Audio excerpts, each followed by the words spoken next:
Negosyong maliit ang puhunan, malaki ang kita. Naghanap ka ba ng ganyang negosyo? Yung gusto mo nang simulan ngayon kagad dahil may naitabi kang maliit na puhunan? Pero gusto mong masigurado na malaki ang kikitain mo dyan. Anong negosyo ang ganon?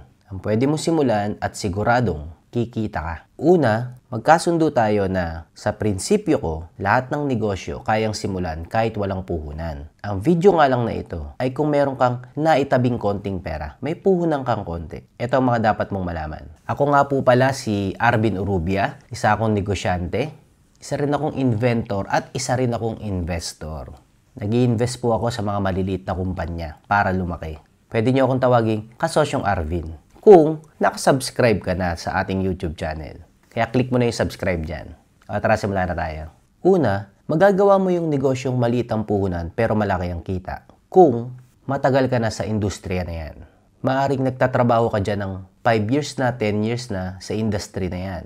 At dahil sa tagal mo na dyan, may mga loopholes ka nang nakikita. Halimbawa, sales agent ka ng mga heavy equipment dito sa may Tarlac. Dahil sales agent ka niyan, alam mo ang demand ng mga client nyo ngayon sa pagkuha ng mga equipment. Kung ang tinitinda ng company mo na equipment ay mga pandurog ng bato at napag-alaman mo sa industriya na yan na walang magaling na supplier ng mga equipment ng pandurog ng mga bakal. So dahil matagal ka na sa industriya na yan, alam mo na may nangangailangan ng mga equipment na pandurog ng mga bakal.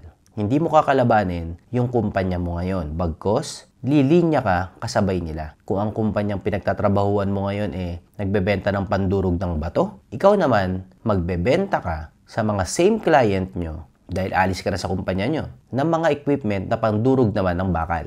Nakukuha nyo yan mga kasosyo. Hindi kayo manggagaya ng negosyo sa pinapasukan nyo. Ito yung tinitinda nila, same market ang pinaglilingkuran nyo, same client, ito naman yung sayo. O mga kasosyo, like mo naman tong video na to kung nag-e-enjoy ka ngayon. Click like please, click like. Parang yung kwento sa buhay ko. Ang una kong negosyo mga kasosyo, kwento ko lang din muna sa inyo, ay CCTV company. Nag-install ako ng mga CCTV sa mga negosyo. Yan ang una kong negosyo. Napag-alaman ko yan at napigurot ko yung negosyo na yan dahil ako po yung nakapag-OJT sa isang alarm system na kumpanya dyan sa Makati. Ang pangalan nun Trace Alarm. Malupit na kumpanya ng alarm. Nung panahon na yon, ang product nila and service ay alarm system lang. Nagkakabit sila ng mga burglar alarm. Yung pag may pumasok sa bahay na magnanakaw, tutunog. Yung pag may nagbukas ng safe mo sa bahay, tutunog. Alarm system. Nataon, nung ako'y nag-aaral pa nung college, marami akong inbensyon. At isa sa mga inbensyon ko is yung security robot.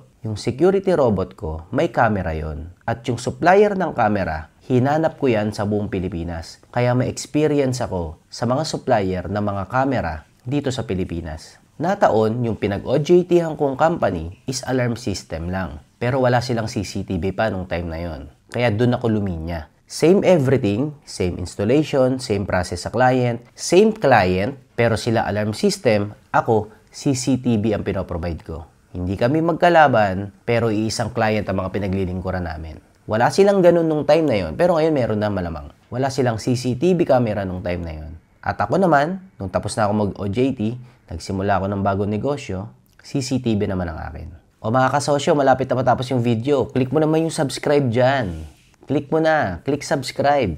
At i-on mo na rin yung notification bell. Kapag may alam ka na sa industriya, kaya mo na yung simulan ng maliit ang puhunan at makakakita ka ng malaki. Dahil kabisado mo na yung galawan dyan.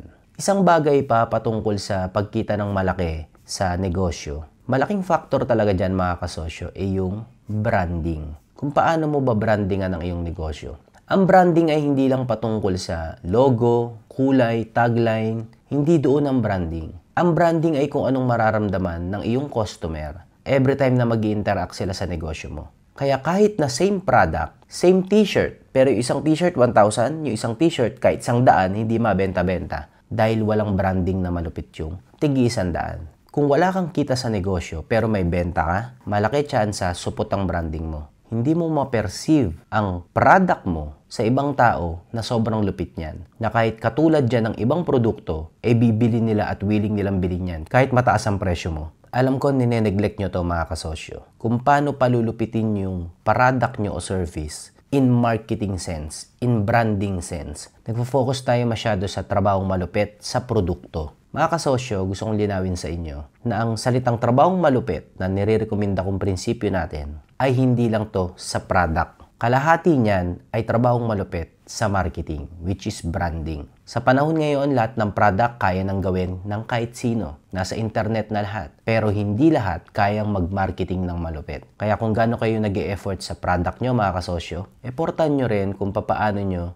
mape-persuade o mape-perceive ng client nyo o madideceive ang client nyo na sobrang lupit ng binebenta nyo kumpara sa iba. Sa usaping level 1 ng negosyo, it's all about product market fit. Malupit na product at malupit na marketing. Pag napagtagpo mo yung dalawa na yan, kaya mo nang magnegosyo ng malaki ang tubo. Kahit maliit ang puhunan, pero malaki ang kita mo. Mga kasosyo, comment nyo naman sa baba kung anong negosyong plano mong simulan.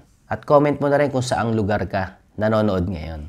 Comment nyo sa baba. Babasahin ko lahat yan. Napakahirap unawain ng branding, pero branding lang ang nagpapataas ng presyo ng isang produkto. Kahit na ang puhunan mong kapital dyan na materyales ay 10 piso lang, kaya mong ibenta yan ng total price ng 1,000. Ganong kalupit ang branding. Kaya trabahuin nyo ang branding, mga kasosyo. Bakit ko binabahagi sa inyo to, mga kasosyo? Dahil tayong mga Pilipino, mahina tayo sa branding, mahina tayo sa marketing. Magaling tayo magtrabaho, magaling tayong gumawa ng produkto, pero hindi natin mabenta ng maayos. Kaya hindi tayo makatubo ng malupit. Samantalang yung ibang mga negosyo, lalo na yung mga negosyong nasa abroad, ang galing nila sa marketing, ang galing nila mag-convey ng messages. Doon tayo dehado. Tayo na nga lang mga tao na Pilipino, hindi natin mabenta ng maayos yung kakayanan natin. Mga kasosyo, meron nga po pala tayong Facebook group kung saan doon tayo mas nagkakakilala. Join po kayo, Kasosyong Malupit Facebook group. Yung link nasa description po sa baba. Kaya yung labor price natin sa ibang bansa, hindi kataasan. Hindi kasi natin mabrandingan yung sarili nating mga Pilipino na sobrang lupit natin. Na totoo naman, na halos tayo na magpatakbo ng kumpanya ng mga pinapasukan ng mga OFW sa ibang bansa. Diba? Tama ako? Halos kayo na yung may-ari dyan. Sa trabaho nga lang. Pero sa sahod, presyong mababa pa rin tayo. Problema yan ng marketing. Hindi natin mamarket ang ating sarili na mataas talaga ang ating presyo o value. At yan ang kalaban natin, mga kasosyo. Sa mga negosyo nyo ngayon, dyan kayo natatalo sa marketing at branding. Lahat ng produkto kaya nang gawin ng kahit sino, pero kung sino makakapag-branding ng malupit, yon ang kikita ng todo-todo. Uy mga kasosyo, share nyo naman tong video na to kung nag-enjoy kayo at natutuwa kayo. Share nyo po sa mga kakilala nyo. At sa inyong Facebook, share nyo na rin po. Kung gusto nyo palang matuto ng malupit na marketing, ng malupit na branding, may programa akong ginawa, mga kasosyo. Yung Kasosyong Malupit Content Creation Program. 1-month program yan, natuturuan kitang maging malupit sa content creation. Dahil ang marketing at branding, it's all about content. It's all about original content na nagko-convey ng message para makabenta ka ng mahal at makatubo ka ng malaki at willing bilhin ng customer mo ang mga product mo kahit mataas presyo mo. At yan ang tunay na maliit ang puhunan, malaki ang kita. Negosyong malupit ang product at malupit ang marketing. Join kayo sa KMCC program natin, mga kasosyo. Pag natapos nyo yung program na yan, makakatubo na kayo ng malaki dahil malupit na kayong mag-branding din. Message nyo lang ako sa aking Facebook page. Salamat sa pagtapos ng video na to, mga kasosyo. I love you, God loves you. Trabaho malupit. Ciao, bye!